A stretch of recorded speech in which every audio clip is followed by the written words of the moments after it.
get to the gun directors, they're firing way too low.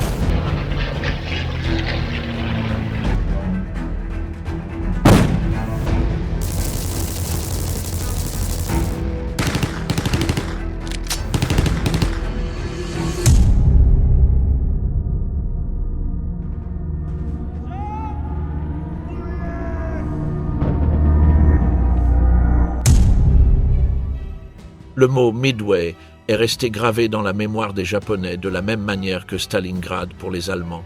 En janvier et février 1942, la nation du soleil levant avait atteint une expansion sans précédent après l'attaque de Pearl Harbor. Le Japon avait lancé une immense offensive dans tout le Pacifique, conquérant dans sa propre guerre éclair Hong Kong, la Malaisie, Singapour et les Indes orientales néerlandaises. Les Philippines étaient en voie de capitulation et la flotte alliée d'Asie du Sud-Est avait été détruite dans la mer de Java. À la mi-février, l'aviation japonaise avait bombardé Darwin, faisant sentir à l'Angleterre la pression exercée contre l'Australie. Ce n'est qu'en avril que le raid des bombardiers B-25, lancé par Doolittle sur Tokyo, démontra que l'archipel n'était pas imprenable.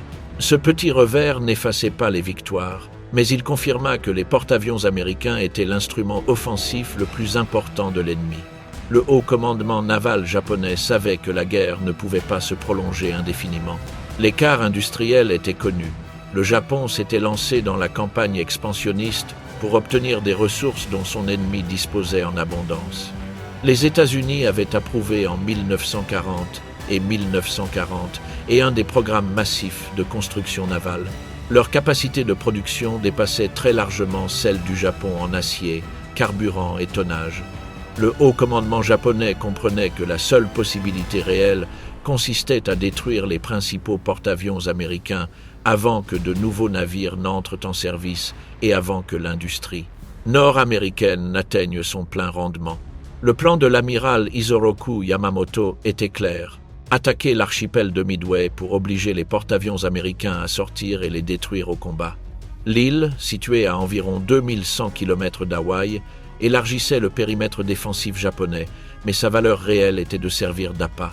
Cette conception répondait à la doctrine de la bataille décisive, attirer l'ennemi et anéantir son noyau en une seule campagne.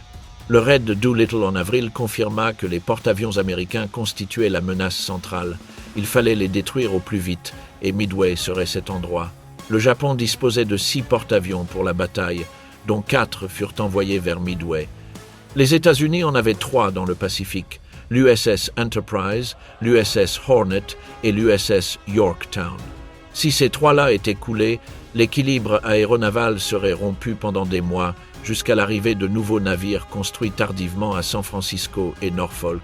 Lorsque la flotte japonaise se mit en mouvement vers Midway à la fin mai 1942, elle le fit en déployant un mécanisme soigneusement assemblé où chaque groupe remplissait une fonction précise au sein d'un plan exigeant une coordination absolue. Au centre de l'opération avançait la première flotte aérienne de Chuichi Nagumo avec ses 4 porte-avions. Ce n'étaient pas des navires quelconques. C'étaient les mêmes qui avaient lancé l'attaque contre Pearl Harbor 6 mois plus tôt. En tête se trouvait l'Akagi, ancien croiseur de bataille converti en porte-avions et portant l'insigne de l'amiral Nagumo. Le Kaga, initialement conçu comme cuirassé, avait été transformé en une énorme plateforme aérienne. Puis venaient le Soryu et le Hiryu, plus modernes et plus rapides, représentant le noyau technique le plus avancé de l'aviation embarquée japonaise. À eux 4, ils emportaient près de 248 avions, des chasseurs Zéro à grande manœuvrabilité et long rayon d'action, des bombardiers en piqué Val capables de placer des bombes avec une précision dévastatrice semblable au Stuka allemand, et enfin les torpilleurs Kate, célèbres dans la flotte pour avoir coulé des navires britanniques dans l'océan Indien. L'escorte immédiate de ces porte-avions était composée de cuirassés rapides comme le Haruna et le Kirishima, conçus pour accompagner des forces mobiles et fournir une puissance de feu lourde en cas d'affrontement de surface. Autour d'eux opéraient les croiseurs lourds Tone et Chikuma, des navires particulièrement importants car, depuis leur pont, étaient lancés des hydravions de reconnaissance à long rayon d'action.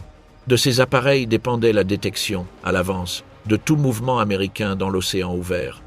Un échec dans cette tâche pouvait bouleverser tout l'équilibre de l'opération. Plus en arrière, À des centaines de milles, avançait le corps principal sous le commandement direct de l'amiral Yamamoto à bord du Yamato, le plus grand cuirassé du monde à ce moment-là. Il disposait de canons de 460 mm capables de tirer des projectiles de plus d'1 tonne. Il était accompagné d'autres cuirassés comme le Nagato et le Mitsu, vétérans de la guerre précédente et symboles de la puissance navale japonaise. Ce groupe n'était pas destiné à intervenir dans la phase aérienne initiale. Sa fonction était d'entrer en combat si la bataille décisive de surface se produisait après le choc aéronaval. En parallèle, la force d'invasion destinée à occuper Midway avançait avec des transports de troupes. Leurs ponts étaient bondés de chalands de débarquement, de munitions, d'équipements médicaux et même d'un hôpital de campagne. Tout ce matériel et ses soldats étaient protégés par des croiseurs comme le Mogami et le Mikuma, des navires lourds armés de pièces de 203 mm et préparés aux affrontements à longue distance. La force amphibie devait consolider la conquête de l'île une fois son aviation neutralisée. Pendant ce temps, au nord, dans une manœuvre simultanée, un autre groupement se dirigeait vers les Aléoutiennes. Les porte-avions légers Ryujo et Junyo, de plus petite taille mais capables de projeter une puissance aérienne, attaqueraient Dutch Harbor et couvriraient l'occupation d'Attu et de Kiska. Cette opération secondaire visait à disperser l'attention américaine et à compliquer sa réaction. Au total, le Japon mobilisa plus de 200 de navires sur le théâtre de l'opération. Des sous-marins furent déployés en lignes avancées pour intercepter toute sortie depuis Pearl Harbor. L'idée centrale reposait sur des groupes en profondeur, avec des forces échelonnées sur différents axes et à différentes distances. Le Japon concentrait ainsi 4 de ses 6 porte-avions de flotte disponibles et comptait sur l'expérience accumulée par ses aviateurs, dont beaucoup étaient des survivants de Pearl Harbor, de la mer de Java et de l'océan Indien. Cependant, cette même ampleur impliquait que les forces soient séparées par de vastes étendues de mer. La coordination dépendait de communications précises et d'une reconnaissance efficace. À 4h30 le 4 juin, l'officier de navigation de Nagumo informa qu'ils étaient au point de lancement.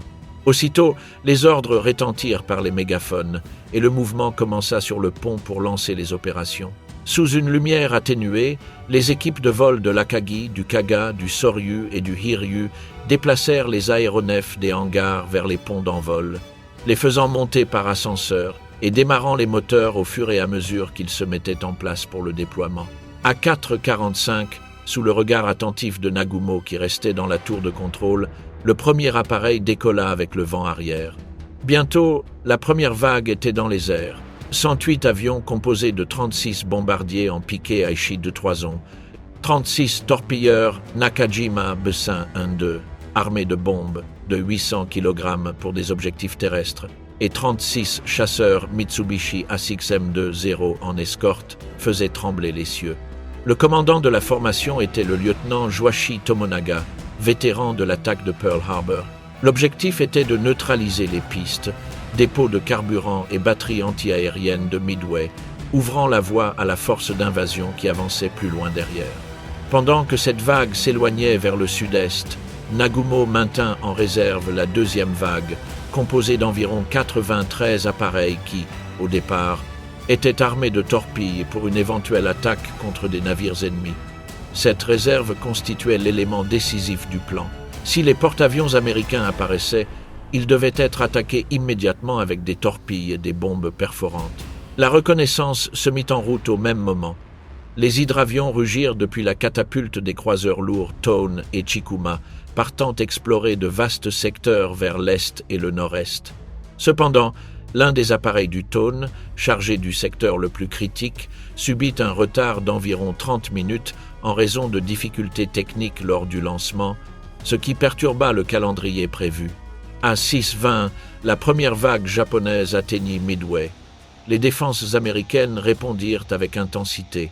Des chasseurs F-2A Buffalo et F-4F Wildcat tentèrent d'intercepter les attaquants, tandis que des batteries antiaériennes ouvraient le feu depuis la terre.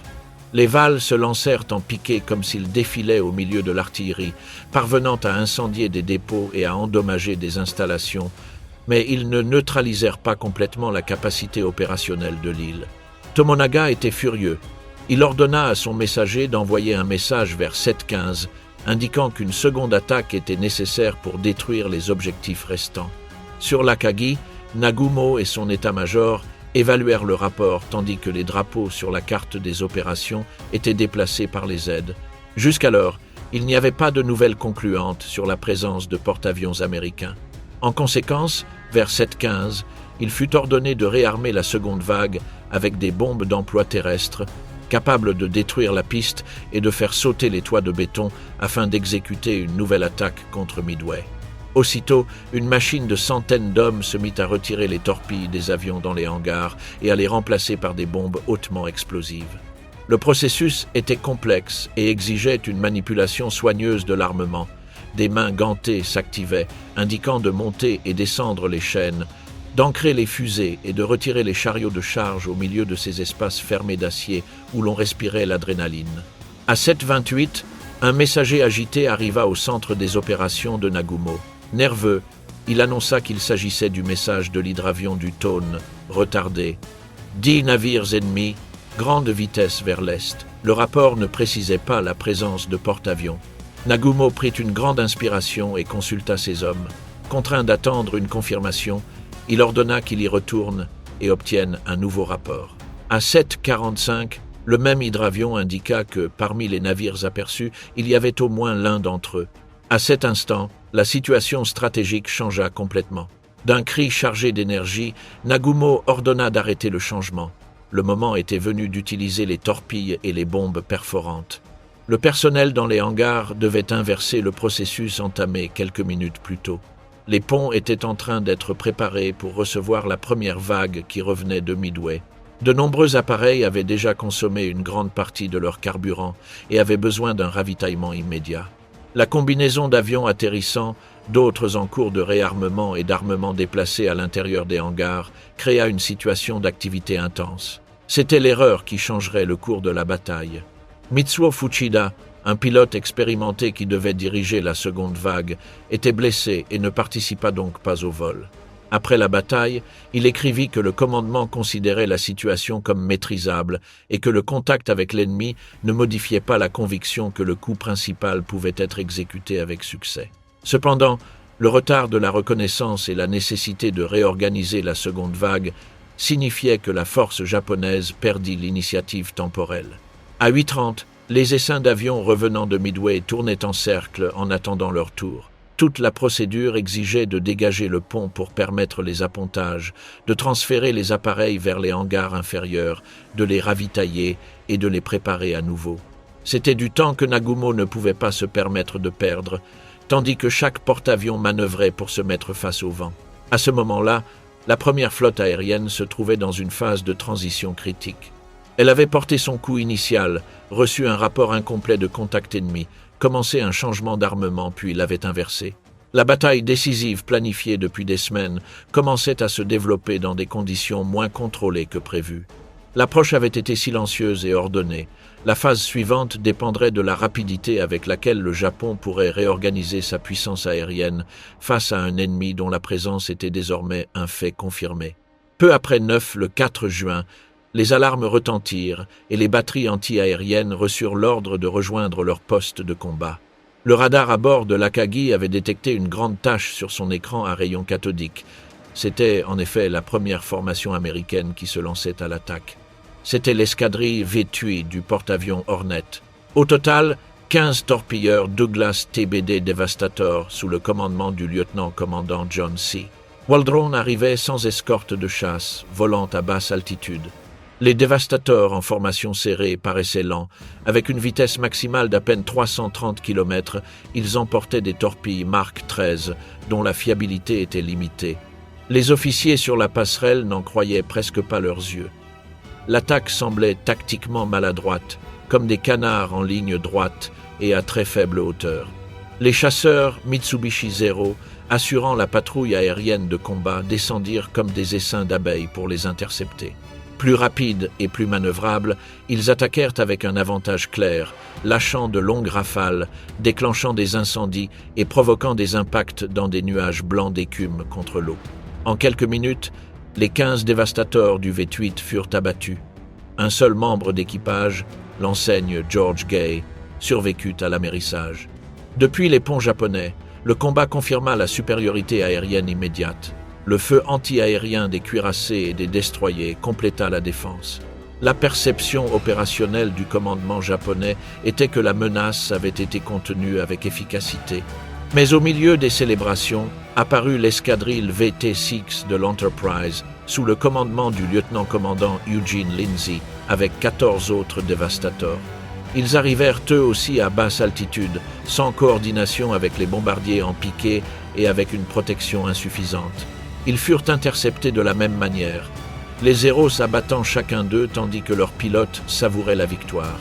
La défense japonaise fut de nouveau efficace. La majorité des torpilleurs fut détruite avant de pouvoir lancer avec précision. Quelques torpilles entrèrent dans l'eau, mais aucune ne toucha. Cela ressemblait à un désastre. Presque simultanément, depuis le Yorktown, une autre escadrille s'avança avec 12 dévastateurs dans un acte d'audace désespéré. Eux aussi attaquèrent à basse altitude et furent affrontés par des chasseurs Zéro et un feu anti-aérien concentré. Sur les 41 torpilleurs lancés au total par les 3 porte-avions américains, seuls 6 revinrent. Aucun ne réussit à toucher sa cible. Les rapports sur la passerelle de l'Akagi indiquaient que la patrouille aérienne accomplissait sa mission. Cependant, le coût de cette défense était moins visible sur le moment. Pourtant, les chasseurs épuisaient leurs possibilités trop rapidement. La patrouille aérienne de combat japonaise était composée d'un nombre limité de Zéros en rotation constante. En descendant pour intercepter, ils consommaient carburant et munitions. Les manœuvres d'évitement des porte-avions pour échapper aux torpilles altéraient la formation d'origine et les navires devaient virer brusquement, augmentant leur vitesse jusqu'à 30 nœuds, ce qui compliquait les opérations de récupération et de lancement des appareils, les dégradant. Dans les hangars, pendant ce temps, le processus de réarmement se poursuivait. Les avions revenus de Midway devaient être ravitaillés et équipés d'un nouvel armement. D'autres appareils, reconfigurés de bombes terrestres en torpilles, étaient préparés au décollage. Le système japonais de réarmement impliquait la manipulation de torpilles de plus de 800 kg et de bombes de grande taille à l'intérieur d'espaces fermés. Le personnel travaillait vite, mais chaque changement exigeait du temps. Nagumo et son état-major faisaient face à une situation ambiguë. Ils avaient repoussé avec succès les premières attaques. Pourtant, ils n'avaient pas encore lancé leur coup contre les porte-avions ennemis. La doctrine japonaise privilégiait la première attaque coordonnée comme élément décisif. À ce stade, le Japon avait réagi de manière défensive. Même si l'ennemi semblait avoir subi de lourdes pertes, l'initiative ne s'était pas concrétisée en une contre-attaque japonaise. Le combat aérien produisit aussi une fausse sensation de sécurité. La destruction presque totale des torpilleurs américains a pu renforcer l'idée que la menace principale avait déjà été neutralisée. Fuchida soutint plus tard que le commandement japonais sous-estima la possibilité d'une attaque simultanée depuis une altitude plus élevée. À ce moment-là, les officiers sur la passerelle de l'Akagi, observant les colonnes de fumée des avions ennemis, pouvaient interpréter le combat comme une victoire partielle. Ce qui n'était pas perçu avec netteté, c'était l'effet cumulatif de ces attaques de torpilleurs. En obligeant les Zéros à descendre et en forçant des manœuvres d'évitement, les Américains modifièrent la structure défensive ennemie. La patrouille aérienne se retrouva concentrée à basse altitude. Les secteurs supérieurs du ciel restèrent temporairement moins surveillés. Si l'on n'orientait pas les navires face au vent pour les opérations aériennes, tout s'interromprait et toute tentative de lancer immédiatement la deuxième vague japonaise serait compromise. Vers 10, la situation semblait se stabiliser pour les défenseurs. Les torpilleurs ennemis avaient été pratiquement anéantis. Les navires japonais n'avaient subi aucun dommage. Cependant, la force aérienne de Nagumo n'avait pas encore décollé pour attaquer les porte-avions américains confirmés dans la zone. La fenêtre temporelle se resserrait. Dans les hangars et sur les ponts, le processus de réarmement entrait dans sa phase finale, mais il n'était pas encore achevé. Vers 10-20 environ, les alarmes rugirent de nouveau. Depuis les ponts du Kaga, de l'Akagi et du Soryu, les observateurs détectèrent tardivement des points sombres descendant depuis le soleil. L'alerte ne fut pas immédiate. Certains rapports japonais ultérieurs décrivirent une surprise presque totale. Mitsuo Fuchida écrivit que les bombardiers en piqué apparurent comme s'ils avaient surgi du ciel clair et que la défense aérienne n'eut pas assez de temps pour les intercepter en altitude. Il s'agissait en effet des bombardiers en piqué SBD Dauntless des escadrilles VB-6 et VS-6 du porte-avions Enterprise et du Yorktown. Ils surgirent depuis une altitude proche de 4500-5000 mètres. Ils étaient arrivés après une recherche prolongée et un détour décisif qui les mena à suivre la trace du destroyer japonais Arashi, retournant à toute vitesse vers la formation principale après avoir attaqué le sous-marin américain Nautilus. Ce détail tactique, un sillage d'écume blanche au milieu de l'océan, conduisit les bombardiers américains directement vers les porte-avions japonais. À 10h22 commença l'attaque coordonnée. Les SBD plongèrent presque à la verticale, avec des angles compris entre 60 et 70 degrés, larguant des bombes perforantes de 454 kg conçues pour pénétrer les ponts avant de détonner. Le Kaga, l'un des plus grands porte-avions japonais, fut touché par au moins 4 impacts directs en quelques secondes. Les bombes traversèrent le pont d'envol et explosèrent dans des hangars où des avions étaient ravitaillés et armés. Le résultat fut une chaîne immédiate d'explosions secondaires alimentées par le carburant d'aviation et des munitions exposées. Presque simultanément, le Soryu reçut 3 impacts critiques. Une bombe pénétra près du centre du navire, explosant dans le hangar inférieur. Une autre détonna à proximité de réservoirs de carburant. Les incendies se propagèrent rapidement. Le système japonais de ventilation et la structure relativement légère des hangars facilitèrent l'expansion du feu, consumant tout sur son passage et tuant des milliers d'hommes. L'Akagi, navire amiral de Nagumo, ne fut touché que par une seule bombe directe, mais l'impact fut décisif. La bombe pénétra près de l'ascenseur central et explosa dans le hangar supérieur, où plusieurs torpilleurs étaient en préparation. Le feu se propagea rapidement vers les réservoirs de carburant et les lignes d'alimentation. Le capitaine Taijiro Aoki tenta de coordonner les efforts de lutte contre les avaries, mais les explosions internes rendirent toute maîtrise efficace extrêmement difficile. En moins de 5 minutes, 3 des 4 porte-avions japonais étaient enveloppés d'incendies incontrôlables. Depuis la passerelle de l'Akagi, Nagumo observa des colonnes de fumée s'élevant du Kaga et du Soryu. Tout avait changé de manière irréversible en un clin d'œil. Fuchida décrivit plus tard l'instant comme un coup dévastateur qui paralysa la capacité offensive japonaise avant que la contre-attaque prévue ne puisse être exécutée. Toute tentative d'organiser un décollage immédiat depuis l'Akagi devint impossible. Les ponts étaient endommagés, les ascenseurs inutilisables et les hangars transformés en espaces noyés dans les flammes. Sur le Kaga, les explosions secondaires continuèrent pendant des heures. L'équipage tenta d'inonder des réservoirs et d'isoler des sections, mais l'accumulation de vapeurs inflammables rendait tout déplacement interne extrêmement dangereux. Sur l'Akagi, vers midi, le capitaine Aoki informa que la maîtrise des avaries était impossible. Les flammes se répandaient sans contrôle effectif. L'ordre d'abandonner le navire fut jugé inévitable quelques heures plus tard.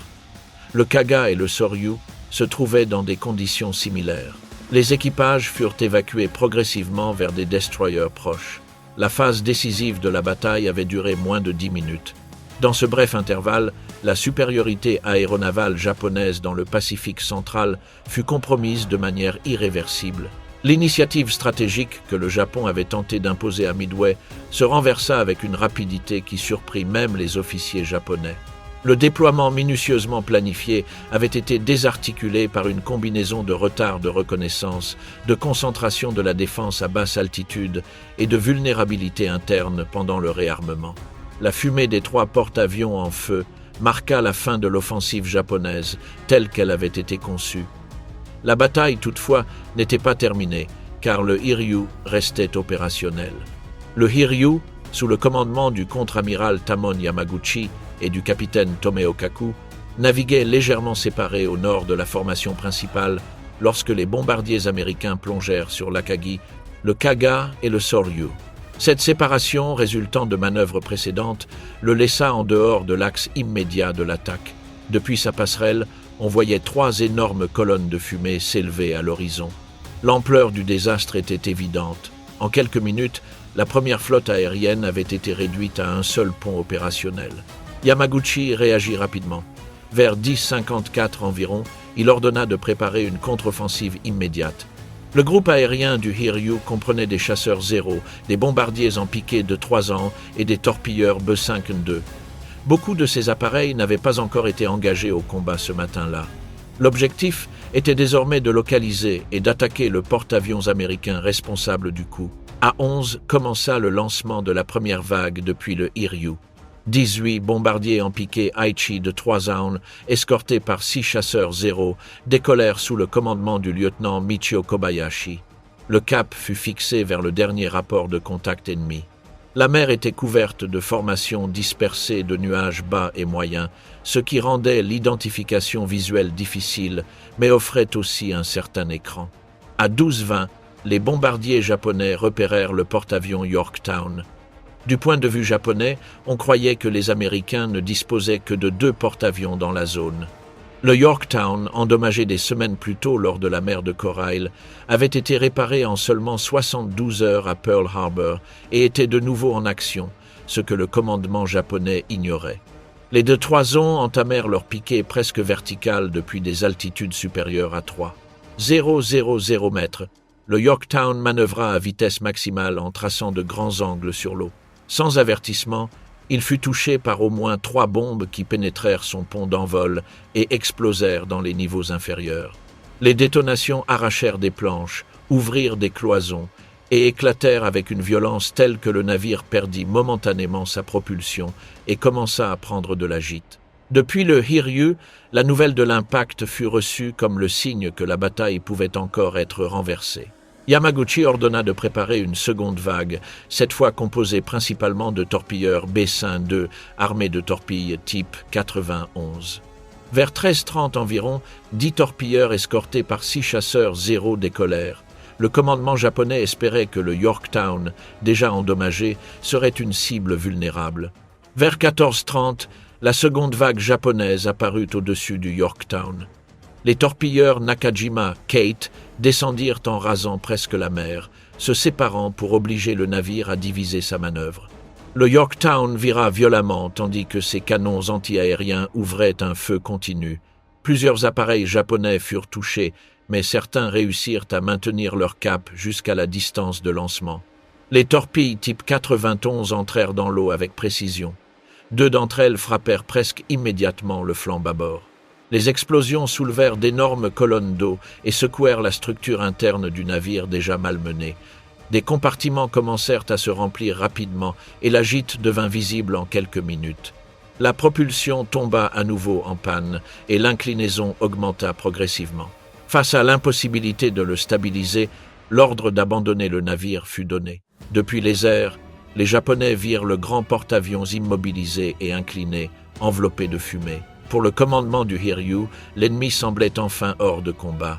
Sur les porte-avions américains restants, l'Enterprise et le Hornet, leurs groupes aériens, étaient réorganisés pour le coup final contre les Japonais.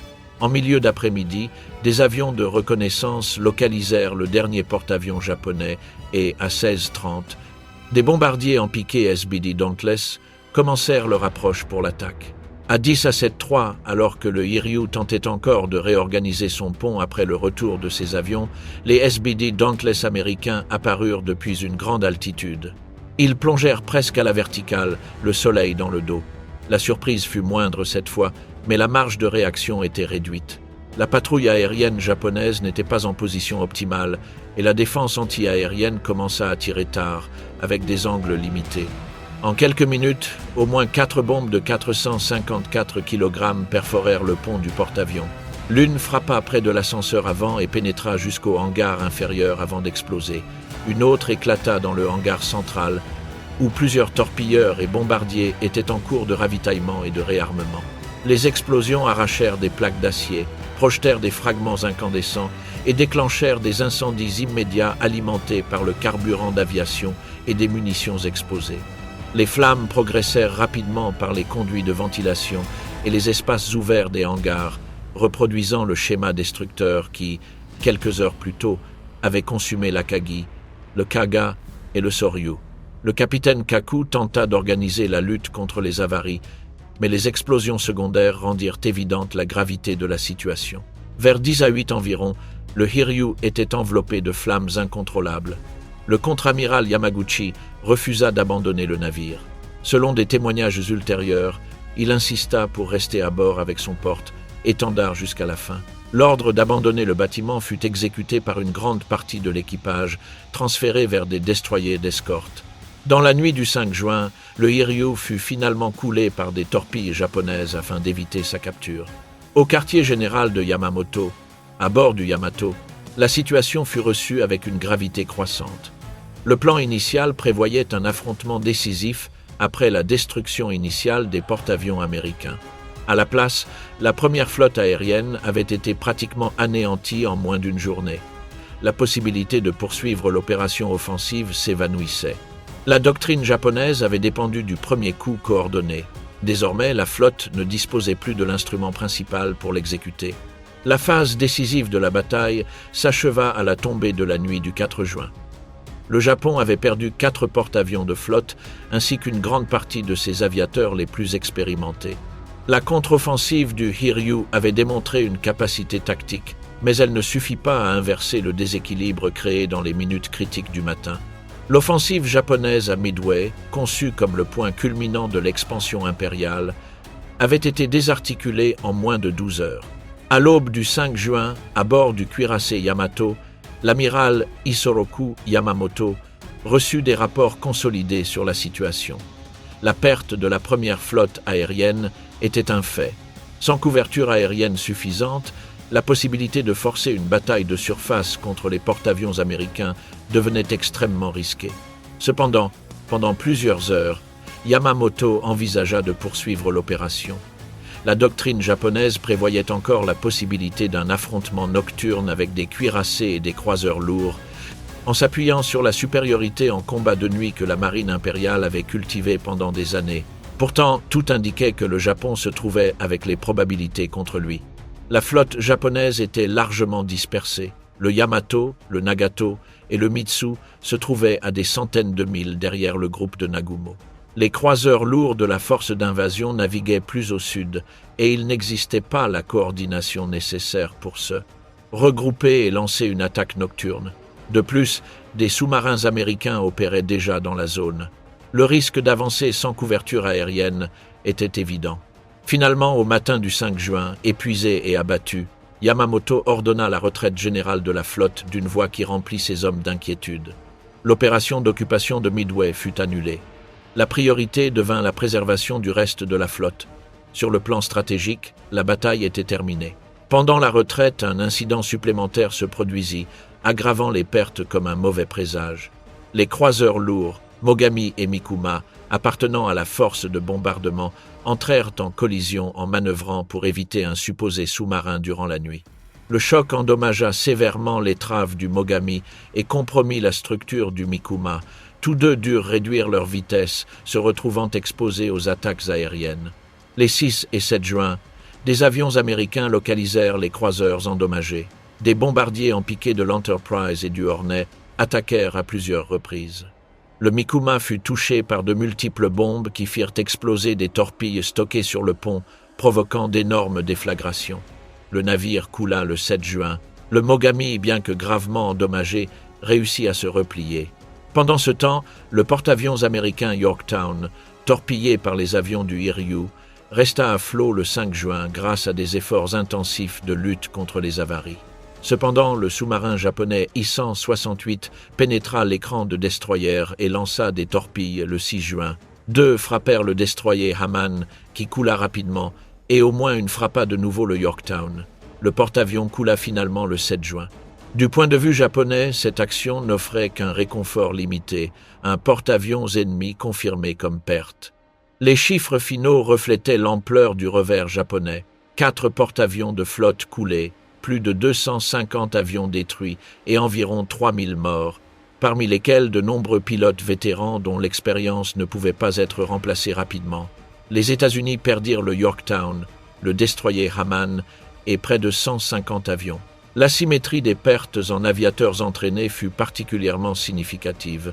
Dans l'analyse japonaise ultérieure, Mitsuo Fuchida et Masatake Okumiya soulignèrent que la défaite ne fut pas le produit du hasard, mais de failles structurelles dans la reconnaissance, la dispersion des forces et la rigidité doctrinale. La confiance dans le premier coup décisif avait été invalidée. La fenêtre temporelle que le haut commandement croyait encore ouverte se referma à Midway. Yamamoto reconnut la gravité stratégique de la défaite, même si, publiquement, le résultat fut présenté de manière atténuée au Japon. La marine impériale tenta de maintenir le moral interne. La réalité était celle d'une défaite désastreuse. La perte du noyau de son aviation embarquée modifiqua de manière irréversible l'équilibre des forces dans le Pacifique central. L'initiative stratégique passa aux États-Unis, qui, quelques semaines plus tard, lancerait la campagne de Guadalcanal et la fin de l'expansionnisme du soleil levant. La retraite japonaise après Midway ne fut pas une fuite désordonnée, mais un repli contrôlé d'une flotte encore puissante en surface. Les cuirassés restaient intacts. Les croiseurs et les destroyers conservaient une capacité de combat. Mais la guerre du Pacifique ne se déciderait plus par les cuirassés, mais par les porte-avions et par la capacité industrielle à les remplacer. Dans ce domaine, la perte de 4 ponts expérimentés et de leurs aviateurs signifie quelque chose qu'aucun communiqué ne pouvait masquer. Le Japon avait atteint sa limite pour toujours,